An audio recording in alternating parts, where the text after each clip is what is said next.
ಗಮನಿಸಿ. ಈಗ ತಾನೇ ನಿಮ್ಮನ್ನೆಲ್ಲ ಉದ್ದೇಶಿ ದೇಶದ ಇತಿಹಾಸ, ಭಾರತೀಯರ ಜವಾಬ್ದಾರಿ, ಸ್ವಾಭಿಮಾನ ಇದೆಲ್ಲದರ ಬಗ್ಗೆ ಅನೇಕ ಸಂಗತಿಗಳನ್ನ ನಿಮ್ಮ ಮುಂದೆ ತರೆದಿಟ್ಟಂತ ವಾಗ್ಮಿಗಳಾದಂಥ ನಮ್ಮ ಆತ್ಮೀಯರು, ವಿಶೇಷವಾಗಿ ಮಠ, ಮಂದಿರ, ಗುಡಿ, ಗೋಪುರಗಳನ್ನ ನಿರ್ನಾಮ ಮಾಡಿ ದೌರ್ಜನ್ಯ ದಬ್ಬಾಳಿಕೆಗಳನ್ನ ಮಾಡಿದ್ರು. ಅದಾದ ನಂತರ ಬ್ರಿಟಿಷರು ಬಂದು 200 ವರ್ಷಗಳ ಕಾಲ ಈ ಸಂಸ್ಕೃತಿ ಮೇಲೆ ದಾಳಿ ಮಾಡಿದ್ರು. ಅವರ ಸಂಸ್ಕೃತಿಯಲ್ಲೇ ಬಿಟ್ಟು ಹೋಗುವಂತ ಕೆಲಸನ ಅವರು ಮಾಡಿದ್ರು. ಆದರೆ ಅನೇಕ ರಾಷ್ಟ್ರಗಳನ್ನ ಪರಿವರ್ತನೆ ಮಾಡಿಬಿಟ್ಟಿದ್ದಾರೆ.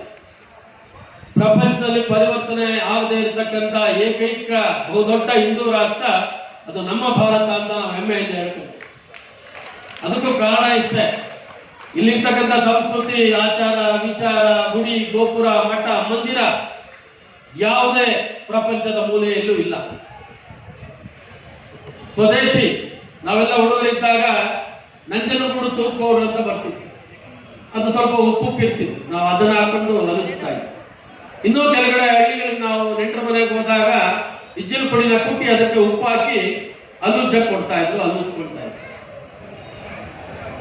ಅದು ನಮ್ಮ ಹಲ್ಲುಗಳು ಗಟ್ಟಿಯಾಗೂ ಇತ್ತು, ಮುಷ್ಟಿಯಾಗೂ ಇತ್ತು, ಚೆನ್ನಾಗೂ.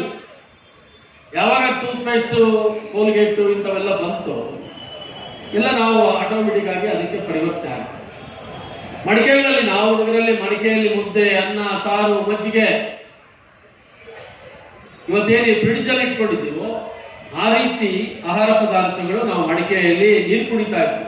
ಬೇಸಿಗೆಯಲ್ಲಿ ಮಡಿಕೆ ನೀರು ಕುಡಿದ್ರೆ ಮುಂದುವರೆದಂತೆ ನಾಗರಿಕತೆ ಮುಂದುವರೆದಂತೆ ಪಾತ್ರೆಗಳು ಅಡಿಗೆ ಮನೆಯಲ್ಲಿ ಚೇಂಜ್ ಆಯಿತು. ಸಿಲ್ವರ್ ಅಂತ ಬಂದಿತ್ತು, ಅವಾಗ ಸಿಲ್ವರ್ ಪಾತ್ರೆಗಳು ಬಂತು, ಅಲ್ಯೂಮಿನಿಯಂ ಬಂತು, ಸ್ಟೀಲ್ ಬಂತು, ಸ್ಟೈನ್ಲೆಸ್ ಸ್ಟೀಲ್ ಬಂತು, ಕುಕ್ಕರ್ ಬಂತು. ಇದಕ್ಕೆಲ್ಲ ನಾವು ಮಾರಿ ಹೋಗ್ಬಿಟ್ಟು ಸುಲಭ ಆಯ್ತು. ನಮ್ಮ ತಾಯಿಯಂದರು ಕುಟ್ತಾ ಇದ್ರು, ಅಕ್ಕಿನ, ರಾಗಿನ ಕುಟ್ಟೋರು. ರಾಗಿನ ಬೀಸೋರು ಇಲ್ಲಿ ಇಟ್ಟಿದ್ರು ಉದ್ಘಟನೆಗೆ. ರಾಗಿನ ಅದರಲ್ಲೇ ಹಾಡು ಹೇಳ್ಕೊಂಡು ಕೈ ಎಷ್ಟು ಗಟ್ಟಿಯಾಗಿರ್ತಿತ್ತು. ಬಾವಿಯಲ್ಲಿ ನೀರು ಸೇರ್ತಾ ಇದ್ರು 16 ಬಂದಿಗೆಗಳು, ಗಟ್ಟಿ ಮುಟ್ಟಾಗಿರ್ತಿತ್ತು. ಇದನ್ನೆಲ್ಲ ಕಣ್ಮರೆ ಆಗಿ ನಾವು ಏನು ಹೊರದೇಶದ ವಸ್ತುಗಳಿಗೆ ಮತ್ತೆ ಸುಲಭಕ್ಕೆ ನಾವು ಮಾರು ಹೋಗ್ಬಿಟ್ಟಿದ್ದೀವಿ. ಹಾಲು ಕುಡಿದ್ರೆ ಇವತ್ತು ಕೆಮಿಕಲ್, ಅದಕ್ಕೆ ಹಾಕೋದೇನು ಉಳ್ಳಿಲ್ಲ, ಯಾವುದೋ ಫರ್ಟಿಲೈಸರ್ ಫುಡ್ ಇಂಡೈರೆಕ್ಟ್ ಆಗಿ ನಮ್ಮ ದೇಹಕ್ಕೆ ದಿನನಿತ್ಯ ಸೇರ್ತಾ ಇರ್ತದೆ. ನೀವು ಕೊಟ್ಟಿಗೆ ಗೊಬ್ಬರ ಹಾಕಿ ಬೆಳೆದಂತ ರಾಗಿಯಲ್ಲಿ ಊಟ ಮಾಡಿ, ಕೊಟ್ಟಿಗೆ ಗೊಬ್ಬರ ಹಾಕಿ ಬೆಳೆದಂತ ಭತ್ತದಲ್ಲಿ ಊಟ ಮಾಡಿ, ಕೊಟ್ಟಿಗೆ ಗೊಬ್ಬರ ಹಾಕಿ ಬೆಳೆದಂತ ತರಕಾರಿಗಳಲ್ಲಿ ನೀವು ತಿನ್ನಿ ಊಟ ಮಾಡಿ, ಅದೇ ಕೆಮಿಕಲ್ ಫುಡ್ ತಿಂತಾ ಇದ್ರೆ ಇವತ್ತು ಪ್ರತಿ ದಿವಸ ನಮ್ಮ ದೇಹಕ್ಕೆ ಕೆಮಿಕಲ್ ಹೋಗಿ ಇವತ್ತು ಪ್ರಪಂಚದಲ್ಲಿ ಅತಿ ಹೆಚ್ಚು ಡಯಾಬಿಟಿಸ್ ಪೇಷಂಟ್ ಇರ್ತಕ್ಕಂಥ ದೇಶ ನಮ್ದು ಅಂತ ಹೆಗ್ಗಳಿಕೆ ಪಟ್ಕೊಂಡಿದೆ. ಅಥವಾ ಸೈಕಲ್ ಬಂತು, ಆಮೇಲೆ ಸ್ಕೂಟರ್ಗಳು ಬಂದಿದ್ದು ಬಹಳ ಹಿಂದೆ, 80ರ ನಂತರ ಸ್ಕೂಟರ್ ನೋಡಿದ್ದು. ಅದಕ್ಕೆ ಮೊದಲು ಸೈಕಲ್, ಎತ್ತಿನ ಗಾಡಿಗಳು, ಇದರಲ್ಲಿ ಪ್ರವಾಸ ನಡೀತಾ ಇದೆ. ಇವೆಲ್ಲ ಕಣ್ಮರೆಯಾಗಿ ನಾವು ಎಲ್ಲದಕ್ಕೂ ಬದಲಾವಣೆ ಆಗ, ಎಲ್ಲದರಲ್ಲೂ ಬದಲಾವಣೆ. ನಾವು ಗಾಣದಲ್ಲಿ ಎಣ್ಣೆ ಮಾಡ್ತಿದ್ರು ಹಳ್ಳಿಗಳಲ್ಲಿ, 4 ಹಳ್ಳಿನೋ 5 ಹಳ್ಳಿಗೋ ಒಂದು ಗಡೆ ಎಲ್ಲೋ ಒಂದು ಗಾಣ ಇರ್ತಿತ್ತು. ಅಲ್ಲಿ ಹುಚ್ಚೆಳ್ಳು ಎಣ್ಣೆ ಮಾಡೋದು, ಕಡಲೆಕಾಯಿ ಬೀಜ ಹಾಕಿ ಮಾಡೋದು, ಬೇರೆ ಬೇರೆ ರೀತಿಯ ಎಲ್ಲ ಎಣ್ಣೆಗಳನ್ನ ನಾವು ತಗೊಳ್ತೀವಿ. ಕಡಲೆಕಾಯಿ ಎಣ್ಣೆನೆ ಒಗ್ಗರಣೆಗೆ ಹಾಕ್ತಾ ಇದ್ವಿ. ನಮ್ಮ ತಾಯಿಯವರೆಲ್ಲ 1 ಸ್ಪೂನು ಅಷ್ಟೇ ಅವತ್ತು ಎಣ್ಣೆಗೆ ಒಗ್ಗರಣೆ ಹಾಕಿದ್ರು.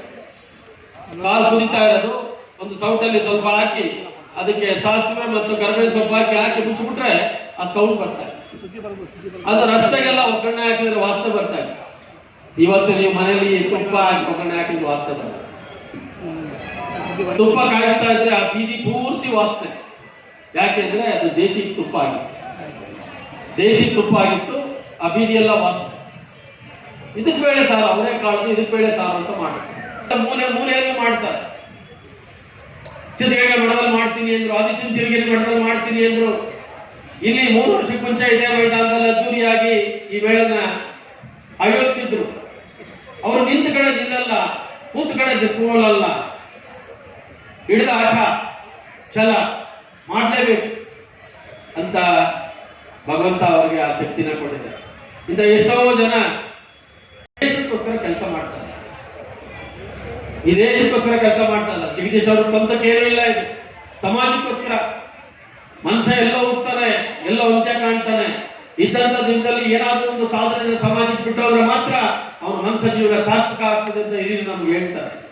ಅಂಥದ್ರಲ್ಲಿ ಜಗದೀಶ್ ಅವರು, ನಮ್ಮ ಮಾಂತೇಶ್ ಅವರು, ಅವ್ರ ತಂಡ, ನಾನು 4-6 ದಿವಸಗಳು, 1 ವಾರದಿಂದ ನೋಡ್ತಾ ಇದ್ದೀನಿ ಅವ್ರ ಕೆಲಸ, ಅವ್ರ ಕಾರ್ಯವೈಖರಿ.